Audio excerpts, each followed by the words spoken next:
and I'll be bringing you all the top gossip, plus an exclusive interview with Meatloaf. Tell you who does that. James Corden. He does that all the time. Why so many people changed on the beloved James Corden at the heart of the UK culture? It seems he went to America and he changed. I don't ever remember smelling that good at 16. That was bad. We all first see James Corden on our screens in Gavin and Stacey. Of course, he starred as Smithy in the BBC sitcom, which became a cultural phenomenon in the UK for its humour and its storytelling. Just recently, they made a comeback. It won multiple BAFTA awards, and Corden's image was charming, working class everyman. However, he kind of changed over the years. The first bit of distaste people had for him is while hosting the Glamour Women of the Year Awards in London, Corden made a joke about Patrick Stewart's age and appearance, prompting Stewart to clap back at it. From where I was sitting, I can see your belly. And that was right over there at the back of the room. These people down here, you know. Sorry, I'm waiting for the punchline. Go on. No, seriously, go on. Okay. No, go on. You can see my belly, and we can all see you dying right now. Let's go for it. Here we go. One more. Do you want one more? If you fancy the Jonas Brothers, cover your belly.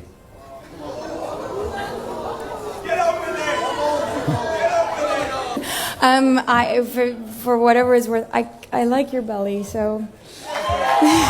Because of this incident, he later accused James Corden of unprofessionalism and rudeness. The exchange caption and video went viral and sparked debate about James Corden's comedic judgment. Other than Gavin and Stacey, he had a star role in National Theatre's One Man. It actually performed pretty well, earning him a Tony Award for Best Actor in Play when the production transferred to Broadway. His physical comedy and charisma actually won over the American audience, positioning him as a versatile talent for Hollywood. And it wasn't long before there was major talks for a set stage of the Late Late Show gig. Some UK fears felt as though he was selling out, but this was a massive opportunity, as Craig Ferguson's replacement raised eyebrows given his low profile in the US compared to other established hosts, but it paid off with stuff like Carpool Karaoke, launched in 2015, including segments with Mariah Carey, Justin Bieber. It became a global sensation, amassing billions of YouTube views and redefining late night TV for the digital age. James Corden's ability and charm to have on these A-listers and create shareable content masked some of the early criticism of his hosting style.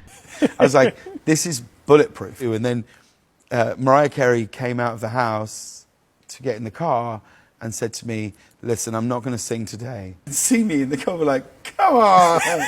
Was there a moment when you realized this is working?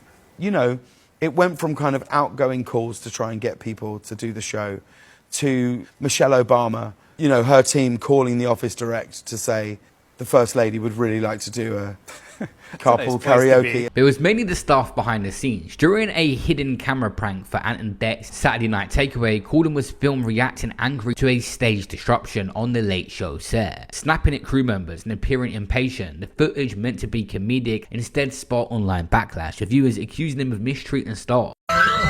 His fist!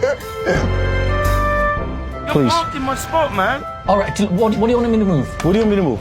Commentators on platforms like YouTube and especially on Reddit, they was calling him two-faced, contrasting his on-screen warmth with his off-camera irritability. Corden downplayed the incident as misunderstanding, but it fueled a growing narrative of him being unkind to people. James Corden had another idea in America of these crosswalk musical segments where he staged a Broadway-style performances in LA crosswalk. They were a hit with fans, but they infuriated the locals. The productions caused significant traffic disruptions, with commuters stuck for hours during rush hour. Social media posts from the affected drivers labelled Corden as entitled, accusing him of prioritizing fame over public convenience.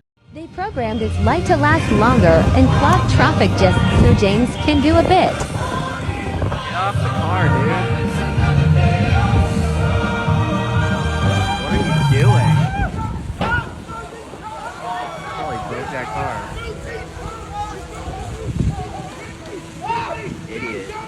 The The backlash again shows how much he's changed and highlighted his disconnect from being this relatable on-screen persona to now pursuing just anything to become a Hollywood superstar. Whilst hosting at the AM4 Gala, a high-profile AIDS research fundraiser, Corden made a joke about Harvey Weinstein's sexual misconduct. It's so beautiful. Harvey Weinstein has already asked to meet me in his hotel to give me a massage. The joke, delivered amid the Me Too movement's peak, was met with gasps and criticism. Right here in LA, it's so beautiful. Harvey Weinstein has already asked tonight up to his hotel to give him a massage. He moved over to America, and obviously his timing may be a bit off with these jokes, but there's a few more creepy moments like the Justin Bieber situation, and then also he cut off Adele as well. His interview style sometimes was getting backlash. He had to apologize on the Late Late Show, insisting the attempt was to mock Weinstein, not the survivors, but the damage was done. Can I say this? Lean into me again.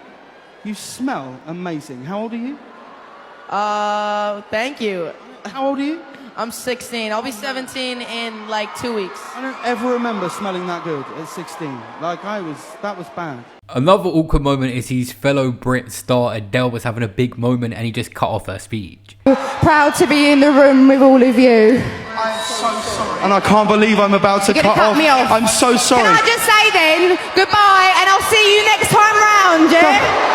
Ladies and gentlemen. Yeah, we need to talk about that film. Corden's role as Bustopher Jones in the Cats movie adoption was part of a high-profile casting, but the film was an absolute box office disaster, mocked for its CGI and bizarre execution. At the 2020 Golden Globes, the host Ricky Gervais took a swipe at Corden, calling him a F pussy in a monologue that also jabbed Cat.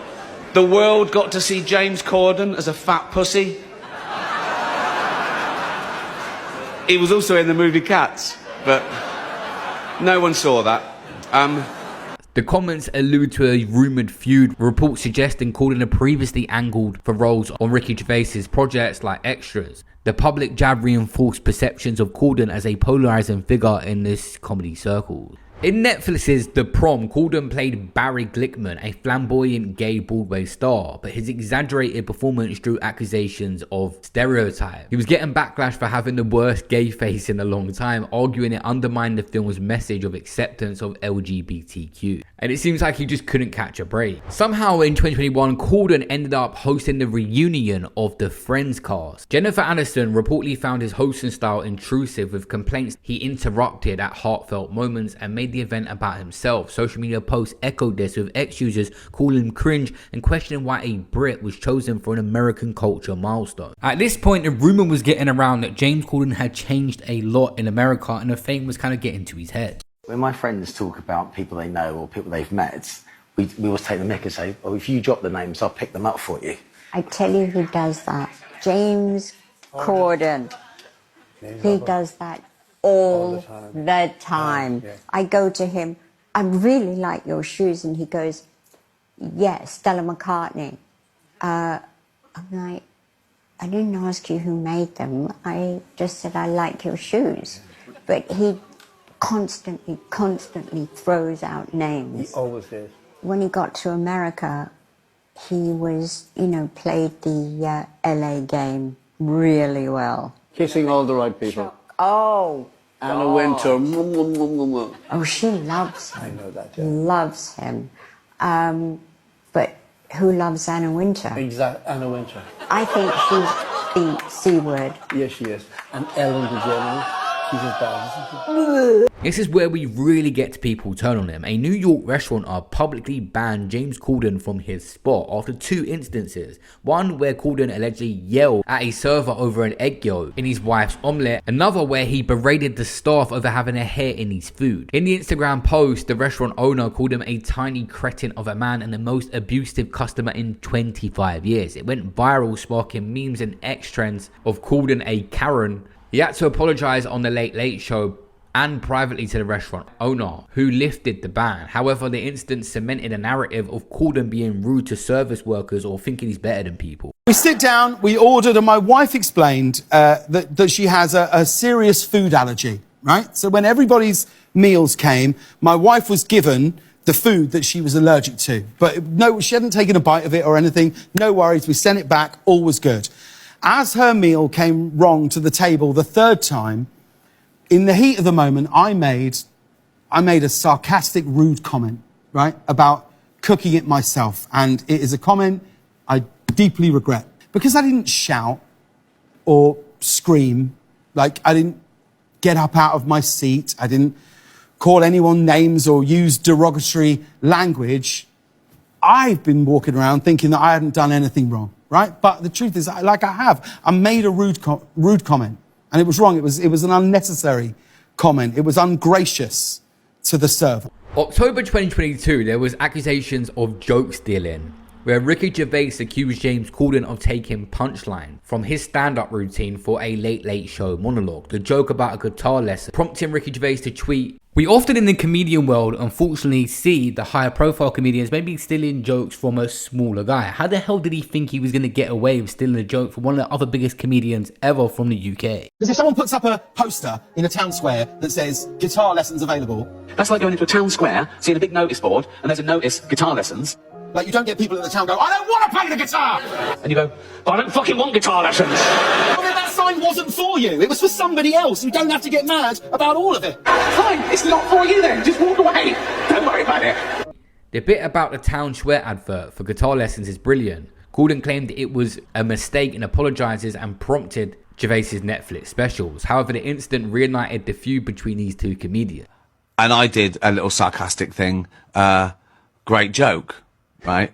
But then he started getting grief, and I cancelled it. I deleted it because I started feeling sorry for him, because He's getting a pile on at the moment, isn't he? Yeah, but there's no way he knew that was my joke. I think a writer in his he doesn't. Let's be honest about this. He doesn't write his jokes. He's got a writing team, right? So either one of them saw me do it and forgot genuinely and gave it to James, or they stitched him up, right? There is no way James Corden watched that and thought, I can get away with this. Okay, so more than likely what happened here, there's been so many rumors that he treated the staff around his set as well bad, rude, obnoxious, think he's better than people. Someone that was writing him jokes may have done this on purpose to try and see him get some backlash. November 2022, a YouTube video comes out where a director, Craig Duncan, re-encountered a 2013 incident on a League of Their Own where Corden allegedly yelled at him and called him stupid and obnoxious during a skit setup. Duncan described Corden as the worst presenter I'd ever worked with, citing a pattern of belittling crew members. The video gained traction on Reddit and X, where users linked it to a similar scandal, reinforcing claims of his difficult personality. April 2023, the American audience were happy because Corden announced he'd be leaving The Late Late Show after 8 years, citing a desire to return to London for his family after exhaustion and burnout. Reports surfaced that his show was hemorrhaging money, losing over $20 million annually due to a decline in ratings and in a streaming dominated era. High production costs for segments like the carpool karaoke. His final episode on April 27 featured a star-stalled karaoke carpool with Adele and Blackpink, but viewership was modest compared to the show's peak. Some speculated CBS nudged him out, though Corden framed it as his personal choice. He wanted to warm up again to the UK audience. Corden got back on a Gavin and Stacey 2024 Christmas special, which drew in 18 million viewers and reaffirmed his UK fan base. However, Hollywood opportunities dwindled. Reports surfaced that stars including Britney Spears have at this point refused to work with him, citing past rudeness or unprofessionalism. Me personally, I don't feel like James Corden is a horrible person. I think people turned on him because he kind of lost himself a little bit in Hollywood and become too famous too quickly, and that changed him overnight, where he did think he was better than people, and his UK friend and fellow actors did back him and saying the right decision was to come back to the UK. James Corden has had a tough time. Obviously, you know, he's gone to America and he's huge, but he's just had a really tough time with the press, the media, and a lot of negative stuff about him. Do you think it's good that he's back home and he's working kind of with his friends and people that he's close to? James has been in this business a long time. You know, he was a kid and he's a very, very canny guy. So, you know, somehow or other, it doesn't take much. It doesn't take much. You can upset you. If you are somebody that plays a character that people love, you can upset a lot of people very quickly. April 2025, when hosting the Breakthrough Prize ceremony, a prestigious science award event, Corden made a crude sexual joke about a 90-year-old Judi Dench herself, shocking attendees and actually causing some people to just walk out. He also referenced Harvey Weinstein, again reigniting the criticism like he hasn't learned his lesson. Comedian Jimmy Carr revealed that Corden reached out to support him during his 2012 tax evasion scandal, painting a rare positivity picture. However, this was overshadowed by local backlash in his area where Corden abandoned his £8 million mansion renovation. Residents feared the unfinished property would become a ghost mansion, and UK tabloids have speculated that Corden somehow now, despite his reputation around the world, may be considering running for London mayor, leveraging his Gavin and Stacey goodwill. But the idea was met with skepticism on X, where users mocked his political prospect as completely unrealistic.